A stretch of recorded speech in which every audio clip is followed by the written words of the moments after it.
ALMA, the world's most complex ground-based observatory, has just opened for business. The telescope is still being built, and its capabilities will continue to grow over the coming year. But even at this early stage, its images reveal a view of the universe that is invisible to normal telescopes. Thousands of scientists from around the world have competed to be among the first to use ALMA. With it, they hope to explore some of the darkest, coldest, furthest and most hidden secrets of the cosmos. So far, only around a third of ALMA's 66 antennas have been installed at the observatory site on the Chajnantor Plateau, 5,000 meters up in the Chilean Andes Mountains. And yet, even before it's completed, ALMA is already the most powerful telescope of its kind. ALMA observes the universe in light with millimeter and submillimeter wavelengths, roughly 1,000 times longer than visible light wavelengths. Using these longer wavelengths allows astronomers to study extremely cold objects in space, which appear dark through normal telescopes. In addition, they are also very useful for peering inside dense clouds of cosmic dust, and for observing very distant objects in the early universe. ALMA is radically different from visible light and infrared telescopes. As well as looking at these longer wavelengths of light, it works in a totally different way. Instead of being one big telescope, ALMA uses an array of antennas spread out over distances of up to 16 kilometers.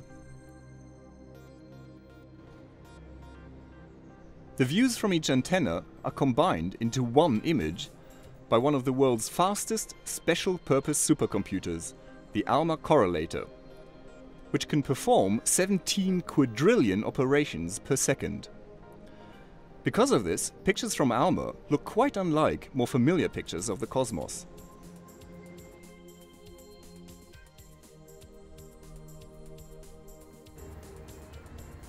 The ALMA team has been busy testing the observatory's systems over the past months, in preparation for the first round of scientific observations. One outcome of their tests is the first image published from ALMA. This image was made using only 12 antennas, fewer than will be used for the first science observations, let alone the completed observatory, and spaced much closer together as well. Both of these factors make the new image just a taster of what is to come. The antennae galaxies are a pair of colliding galaxies with dramatically distorted shapes. While visible light shows us the stars in the galaxies, ALMA's view reveals the clouds of dense cold gas from which new stars form. Massive concentrations of gas are found not only in the hearts of the two galaxies, but also in the chaotic region where they are colliding. Here, the total amount of gas is billions of times the mass of our Sun, a rich reservoir of material for future generations of stars. Observations like these will be vital in helping us understand how galaxy collisions can trigger the birth of new stars. This is just one example of how ALMA reveals parts of the universe that cannot be seen with visible light and infrared telescopes.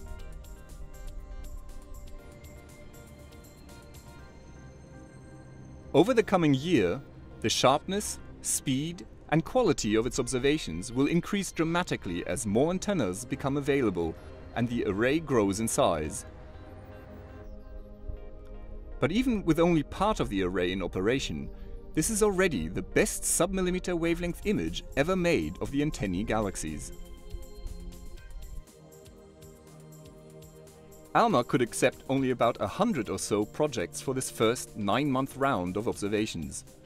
Nevertheless, over the last few months, astronomers from around the world have submitted over 900 applications to use it, a record level of interest. The successful projects were chosen based on their scientific merit, their regional diversity, and also their relevance to ALMA's major science goals. Let's hear from some of the astronomers who are planning to use ALMA and why they're so excited about this new telescope.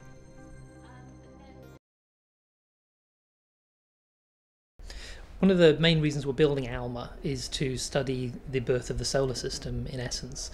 The solar system was formed 4.5 billion years ago, and we'd like to understand how other solar systems have come into being. And ALMA's got the scale, the sensitivity and the resolution to make detailed studies of solar systems like our Sun forming nearby in our galaxy. I look at molecular clouds in nearby galaxies. Molecular clouds are where stars form. The clouds are made up of very cold gas, and studying the physical conditions in these clouds helps us to understand the star formation process.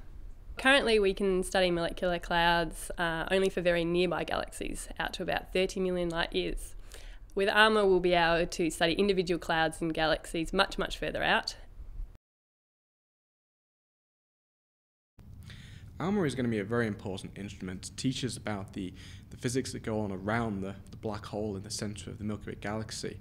This is because all the intervening dust can obscure some of the shorter wavelength observations. So at the very high angular resolutions and into the sub-millimeter band that the ALMA telescope will be able to observe at, we'll be able to look at the fine scale structural detail around the black hole.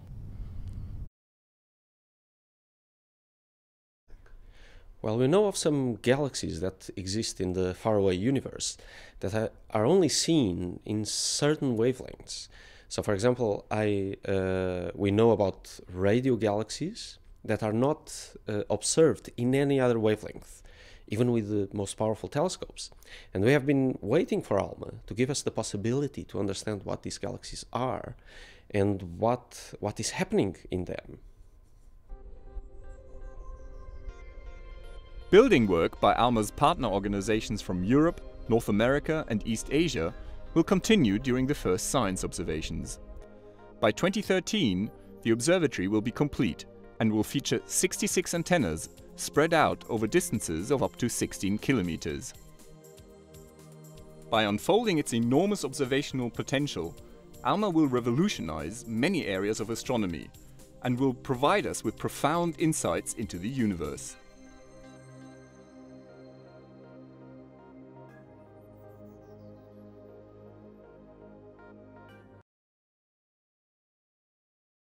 We are so excited because we're living in a historic moment for science and particularly for astronomy, and perhaps also for the evolution of humanity, because we start to use the greatest observatory we are building at the moment.